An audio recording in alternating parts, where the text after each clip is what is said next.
F'waħda miż-żjarat li l-Prim Ministru Roberta Bela qed jagħmel fuq proġetti madwar Malta u Għawdex sar l-ewwel Osservatorju Nazzjonali fin-Nadur u x-xogħlijiet li saru fil-Ground tal-Qala. Fin-Nadur il-Prim Ministru sema kif wara studju kommissjonat mill-Università ta' Malta ġie stabbilit li l-Kosta Qawċija hija l-iżjed sit adekwat biex tospita dan l-ewwel Osservatorju Ottiku Nazzjonali tax-xorta tiegħu f'pajjiżna. Il-Prim Ministru Roberta Bela kellu l-opportunità jiltaqa' mal-Professur Joseph Caruana, astrofiżiku u koordinatur tal-proġett, fejn spjega kif l-osservatorju se jkun qiegħed iservi bħala faċilità ta' taħriġ, fejn bosta studenti minn istituzzjonijiet edukattivi f'pajjiżna jistgħu jsaħħu l-kapaċitajiet tagħhom brabta mas-suġġetti li jkunu qegħdin jistudjaw u jimirħu fihom. Tkellem ukoll ma' numru ta' studenti li kienu preżenti waqt iż-żjara u li qasmu l-ħsibijiet tagħhom fuq il-proġett. Juru għal tfal pereżempju li qed jitħajru għandhom xi ħaġa li jħarsu li jgħidu jien nista' naħdem fuq għadi jekk nibqa' dieħla fis-STEM, ġifieri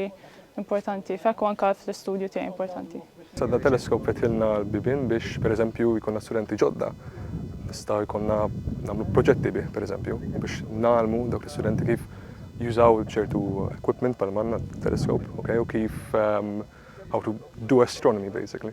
Dal-observatorju huwa ta' importanza kbira, speċjalment ta' studenti fil-futur għax ħajjenna għall-assignments, għat-teżijiet. Jien għadni kif għamilt teżi fuq light pollution ta' Malta, għamilt mappa ta' light pollution ta' Malta u dal-affarijiet jgħinu. Il-Prim Ministru nnota kif proġett bħal dan qiegħed iwieġeb għal ħtiġijiet edukattivi tal-lum u li permezz tiegħu se tissaħħaħ l-esperjenza edukattiva għal dawn l-istudenti li jitħarġu fis-suġġetti tax-xjenza, il-fiżika, l-astronomija u oħrajn relatati.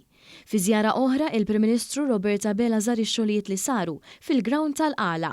Il-Prim Ministru kellu l-opportunità jitkellem ma' tmexxija tal-klabb tal-futbol tal-Qala u ma' diversi plejers.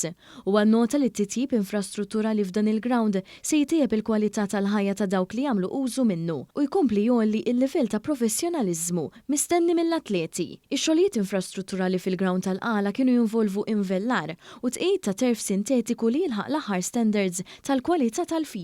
Dan il-proġett jifforma parti minn kullana ta' proġetti oħra li qed isiru bħalissa f'Għawdex fil-qasam sportiv. Waqt iż-żjarat il-Prim Ministru Roberta Bela kien akkumpanjat mill-Ministru għal Għawdex Clint Camilleri u s-Segretarju Parlamentari għaż-żgħażagħ, ir-Riċerka u l-Innovazzjoni Kita Zzoparditanti.